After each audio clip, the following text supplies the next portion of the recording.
Our next story is about 50 million people, 50 million people. That's how many people live in modern slavery the world over, 50 million. Slavery by no means is a matter of the past. It continues to exist today. In fact, it's been on the rise. The number has risen by 10 million since 2018. But do you know what hasn't changed? The role of fashion in it. $148 billion worth of apparel is at the risk of being produced by forced labor. So is textile, worth $13 billion. Your favorite fashion brands know about this, yet they continue to exploit workers. The latest brand under fire for this is Ralph Lauren, the luxury fashion giant. It has been accused of using China's Uyghur forced labor. Our next report tells you more. Now that's what you call high fashion.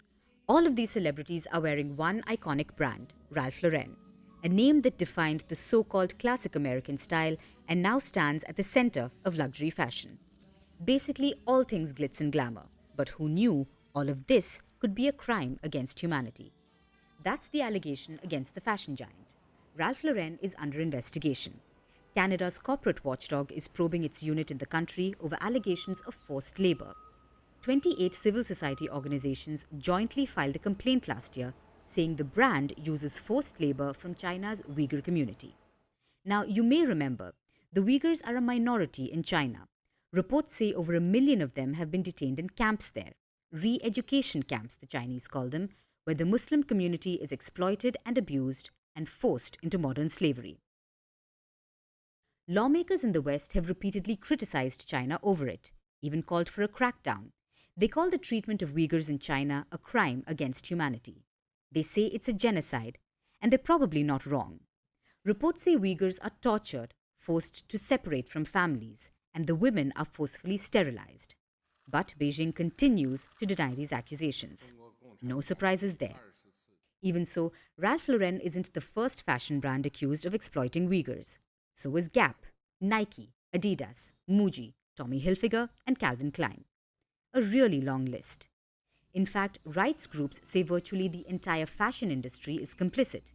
They all have a role to play in the exploitation of Uyghurs, who are only a small part of modern slavery today. About 50 million people are living in modern slavery today. 50 million. That's an increase of 10 million since 2018. And this number isn't limited to a few countries. It's spread across the world. But it mostly hurts those in India, Pakistan, China, Bangladesh, Thailand, Uzbekistan, and Egypt. Fashion is one of the biggest culprits, and the largest luxury brands like Louis Vuitton, Dior, Prada are allegedly the worst offenders. Every year, the world produces apparel worth $148 billion that comes from forced labor. So do textiles worth about $13 billion, which are sold by our favorite fashion brands, by household names, by luxury moguls who make big bucks off of them. But people forced into labor pay the price.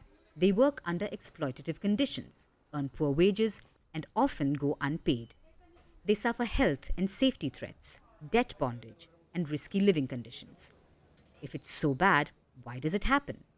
For starters, forced labor is cheap. Secondly, no one is policing supply chains. There aren't enough guardrails in place. 97% of fashion brands have codes of conduct, but such policies are neither effective nor do they provide remedies. The result is ignorance and exploitation. So what can we do about it?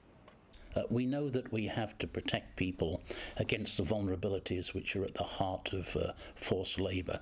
We have to improve recruitment practices so that they are fair and they are ethical. We have to reinforce labour inspection and enforcement. All of these things, we know what works. We're just not doing it enough. There's your answer. It's easier said than done, but every worker has the right to a decent standard of living. It's barbaric to promote modern slave labor and even worse to be ignorant about it. This is 2023. For the sake of humanity, it's time slavery goes out of fashion.